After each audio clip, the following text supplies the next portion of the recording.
The message came in during third shift. On the outer coma rays of Deep Space Station Fate 9, it's a lonely outpost, floating right at the edge of the Milky Way.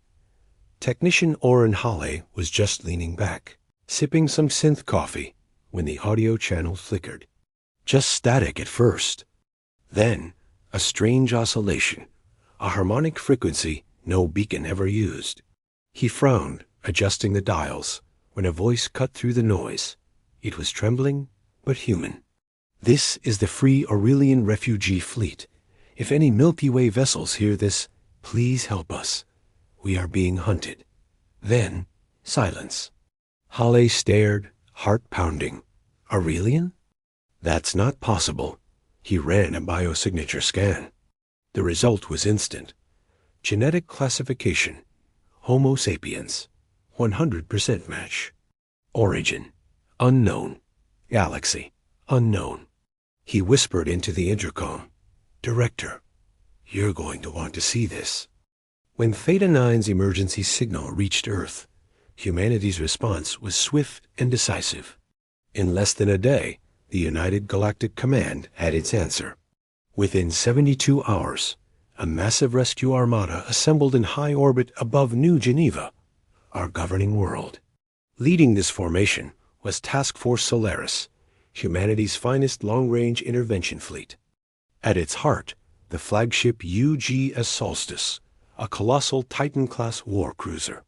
Nearly 2 kilometers long and clad in obsidian armor, it could shrug off starship cannons and solar flares. It wasn't alone. Escorting it were the UGS Tempest, a strike cruiser with rail mass accelerators, and the twin frigates Vanguard and Resolute, masters of point defense. The ardent flame brought devastating missile barrages, while the Horizon Spear provided stealth reconnaissance. Finally, the UGS Providence carried the hope of the mission: med bays, relief supplies, and rescue crews. Humanity was on its way. It was a fleet built for war, but now it was being sent on a mission of mercy. At its helm stood Admiral Sirindrax, a decorated veteran of the Outer Rim insurgencies. He was hard, brilliant, and respected even by his enemies. As the fleet prepared to depart, he studied the ghostly Aurelian message one last time. Beside him stood Commander Lyra Thompson, tactical officer of the flagship, the Solstice, young, sharp, and fiercely driven. "What do you think, Commander?" he asked quietly. Lyra didn't hesitate. "I think there are humans out there who need us. And I think the vermiculons aren't going to know what hit them." A rare smile touched the Admiral's stern face. "Then let's go get our people." The Solstice unleashed its slip space drive. Space folded, twisted, and tore into a swirling aurora. The task force dove in, ripping through millions of light years in mere hours. When they emerged into the alien galaxy, the stars were unfamiliar colder, tinted in deep blues and greens. You're human," she whispered, "but not from our home, not from Aurelia." Drax nodded. "We come from the Milky Way. We received your distress call." Her eyes glistened. "Then the stars have not forsaken us." Lyra stepped forward. "We're here to protect you and to stop the vermiculons." At that, Captain Rin's face darkened. "They are monsters, extinction hunters. They believe only one version of humanity is allowed to exist." Lyra frowned. "One version?" Rin nodded slowly. "They destroyed our ancestral homeworld because we evolved separately. To them, we are an accident." Admiral Drax clenched his jaw. "That ends today." But Rin looked away, trembling. "I fear it may already be too late." The alert hit all ships at once. The space around the refugee fleet warped like heated glass. Gravity tremors rippled. Then, as if tearing through an invisible curtain, a fleet of nightmares emerged. 3 vermiculon war behemoths ripped through the fabric of space, their arrival a violation of physics. They weren't just ships. They were horrifyingly alive. Armored exoskeletons fused with organic reactors, their hulls writhed as if breathing. Their weapon systems pulsed like monstrous, beating hearts. Lyra, her voice a ghost, whispered, "God, they're alive." But Admiral Drax stood unbowed, his voice booming across the comms. "All Milky Way vessels engage." The first shots shook the galaxy. The Tempest opened fire, its rail cannons launching tungsten-laced antimatter slugs that tore the shields from the lead behemoth. The ardent flame followed, unleashing a swarm of vacuum implosion missiles. But the alien vessels moved like predatory beasts, twisting through the void with unnatural agility. One lunged, its tendrils piercing a refugee hauler, ripping it open to the cold vacuum. "Vanguard, get those civilians out of there." Lyra screamed, her professional calm shattered. The Vanguard surged ahead, its tractor beams locking onto escaping pods. Meanwhile, the Solstice faced the largest behemoth. A deep voice rumbled across the battlefield, a Vermiculon warlord's telepathic broadcast. "Humanity is a contagion. We have purged your kind for millennia. You will not protect these aberrations." Admiral Drax replied coldly, "Then consider this your first lesson about humans. We don't abandon our own." The Solstice unleashed its main gun, a fusion lance that carved a searing hole through the monstrous torso. The creature screamed, and space itself shook. But despite the severe damage, the lead Vermiculon warship did not fall. It latched onto the Solstice, burrowing biomechanical claws deep into the hull. Decks trembled, lights flickered. Lyra's eyes widened. "They're trying to board us." "Then let's greet them," Drax growled. Milky Way Marines, armed with shock rifles and plasma blades, fought through writhing corridors as insectoid Vermiculon warriors broke through the bulkheads. The aliens towered over the human 6 limbs, armored exoskeletons, and burning orange eyes. Humanity didn't just cower. We fought back with absolute fury. Lyra led her squad straight into the belly of the alien behemoth, through a fresh wound in its hull. Inside, the walls were alive, pulsing with veins of glowing fluid. The corridors throbbed with a heartbeat that wasn't human. They pushed forward until they found it. The core, a massive brain-like mass. "If we destroy this," Lyra declared, "we kill the ship." As her Marines set the charges, alien guardians swung them.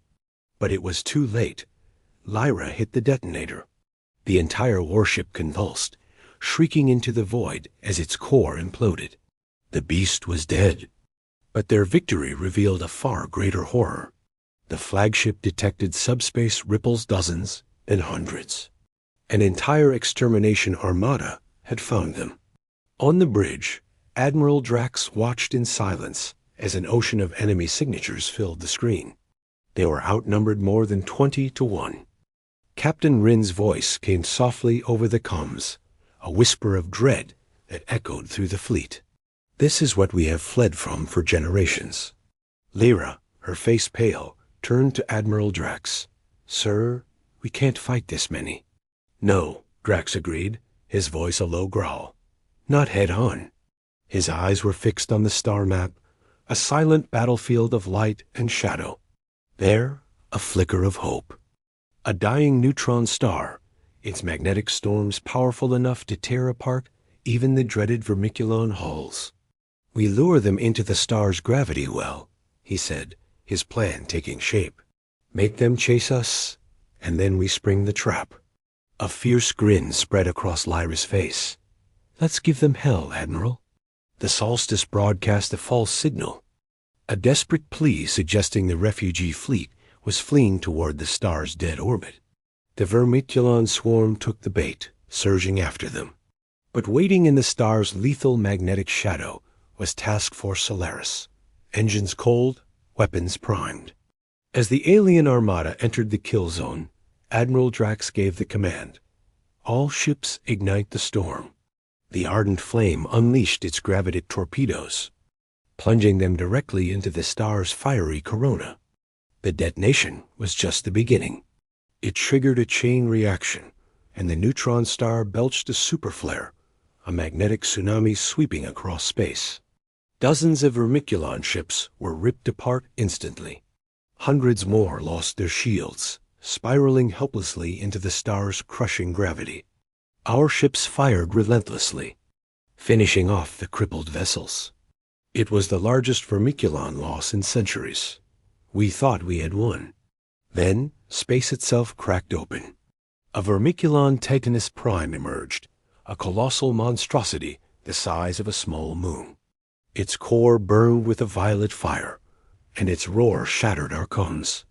You have slain our legion. We will erase your galaxy for this. Admiral Drax turned to me. Commander, it's bigger than the solstice. I steadied myself. Then let's make it hurt. The final battle began as we dove between its armored plates, firing point blank. The Tempest launched its antimatter rounds, and each one detonated like a miniature sun against the colossal beast. Flanking it, the Resolute and the Vanguard strafed its sides, ripping open exposed organs with relentless cannon fire. But the Titanus Prime wasn't going down without a fight. It retaliated with beams of pure dark matter, slicing through asteroids like they were paper. One shot grazed the Resolute, shearing off its entire port wing. Another slammed into the Tempest, crippling its engines and sending it spiraling. On the bridge of the solstice, Admiral Drax stood firm. Lyra, take us inside. I couldn't believe it. Inside what, Admiral? He pointed a steady finger at the creature's massive, glowing wound. In there. We plunged into the molten orange abyss, entering a living hell. Battles raged through its internal chambers, past churning bioreactors and rivers of raw plasma. Finally, we reached the central spinal node. Drax's voice crackled. That's its brainstem. Can you overload it? I planted the fusion charges. Yes, Admiral. But once they're armed, we won't have long. Understood? Get out. They ran just as the charges detonated. The Titanus Prime convulsed, its colossal body collapsing inward. A silent shockwave ripped across space, and the solstice barely escaped its grasp. The behemoth was dead. The surviving Vermiculons fled in terror. For the first time in centuries, the Aurelians were finally free. As the Milky Way task force escorted the refugee fleet toward safety, Captain Rin Solari stood beside Admiral Drax on the solstice's observation deck. You saved us, she whispered. Our children will live because of your courage. Drax shook his head. No, humanity saved humanity, no matter how far the stars separate us. Lyra approached, smiling warmly. We'll take you home. To a new home among your own. As the Aurelians settled on a new world under Milky Way protection, the two human races held a joint ceremony, a symbol of their reunited destiny. Two histories, two ancestries, one future. Lyra Thompson recorded the moment in her log. We came to save strangers.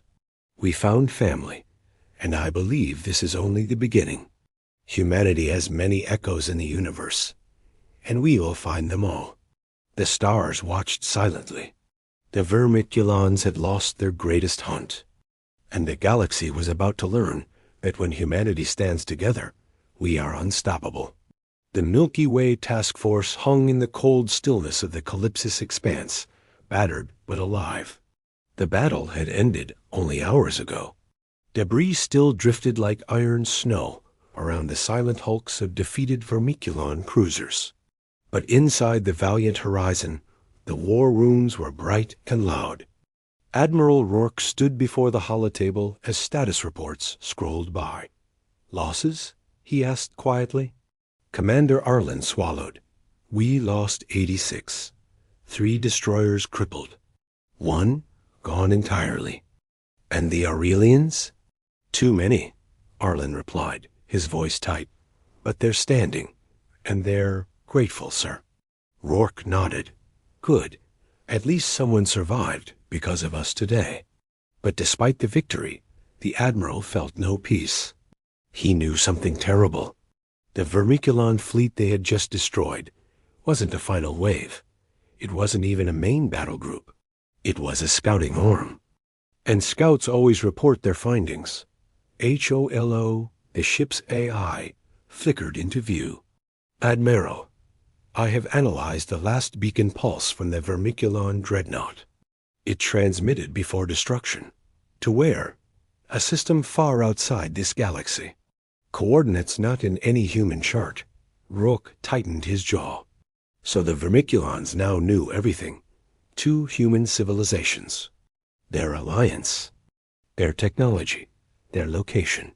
He closed his eyes, the weight of a galaxy on his shoulders. And the next wave is coming.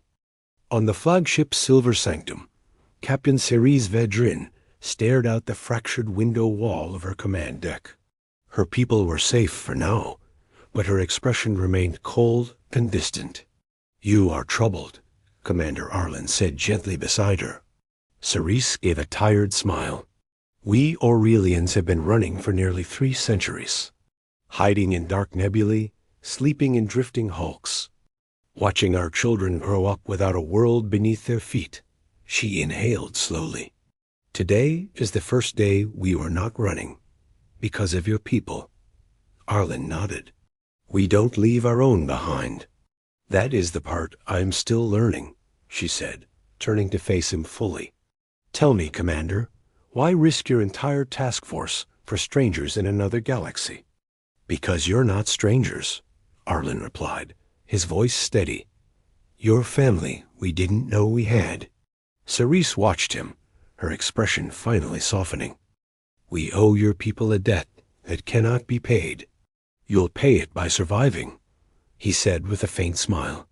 But then Cerise added something unexpected. There is another reason the Vermiculons hunt us. Arlen frowned. We know. They want to erase any human branch that isn't part of their narrative of genetic purity. Cerise shook her head. No, that is part of it, but not the root of it. She stepped closer, her voice low. The Vermiculons believe the Aurelians carry something ancient, something older than either of our civilizations, something buried in our genetics. Arlen's pulse quickened. What? They call it the echo gene. The briefing room fell silent as Cerise projected an ancient crystalline data shard above the table. Its light flickered with ghostly patterns of a long-dead civilization. Holographic glyphs scrolled as she spoke. Long ago, before Earth. Before Aurelia. Before the VIRMACUL. Owen Stott. Did you know that long before humanity even left the oceans, another species was already soaring between galaxies? They went by many names, but history remembers them as the precursor architects. This isn't just a myth, it's lost history. The architects found early humanity and didn't just uplift us on one world, but on dozens. Earth and Aurelia were just 2 of many.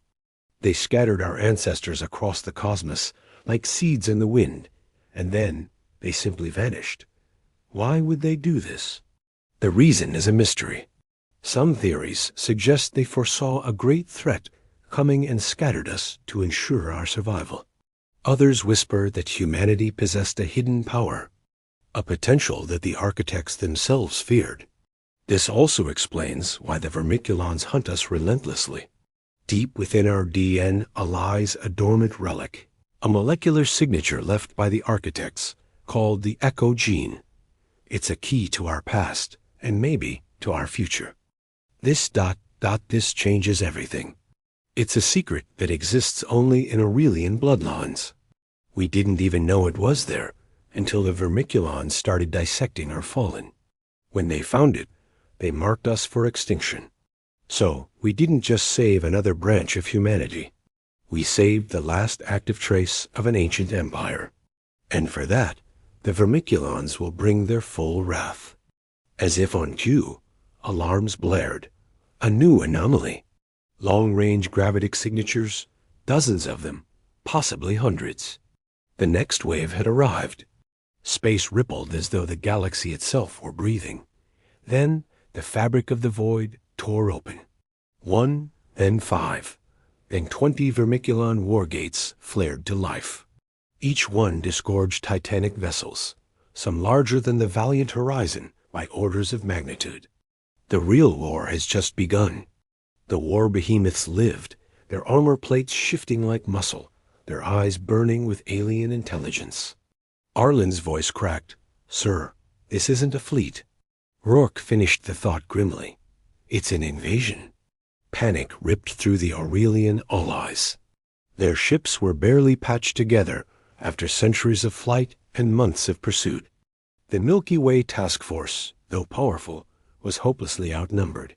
Cerise steadied herself, her knuckles white. "Admiral, if we stay, we die." Rourke shook his head, his gaze fixed on the enemy swarm. "If we run, they follow. Straight to Earth, straight to every colony we've ever built." A heavy silence fell over the bridge. Then Rourke straightened, every inch the commander forged in 1,000 battles. "Hullo, prepare slipstream charges." "All ships?" Arlen blinked, stunned. "We're attacking?" "Sir, that's suicide." "No," Rourke said, his voice like iron. "It's a message." He turned, his eyes locking with theirs. "Today, we teach the Vermiculons something they have never learned. Our ancestors forgot something, a lesson the Aurelians survived to remember." His eyes burned with a fierce defiance. "You don't corner humanity." He raised his hand, his voice ringing with conviction. "You provoke it." Outside the viewport, the Vermiculon armada expanded like a dark, unstoppable tide, a swarm of steel and shadow, threatening to consume everything. Rourke slowly lowered his hand, his decision made. All ships full burn, weapons hot. His command echoed across the bridge and through the fleet. We charged the heart of their fleet. In that instant, the cold void of space erupted. The stars themselves lit up with fire, as thousands of engines roared to life and weapons unleashed their fury. This was it. The Great War, the final struggle for two human civilizations, had truly begun. If you love epic sci-fi stories like this, hit that subscribe button for more. Phantom Static, where the phantoms speak through the static.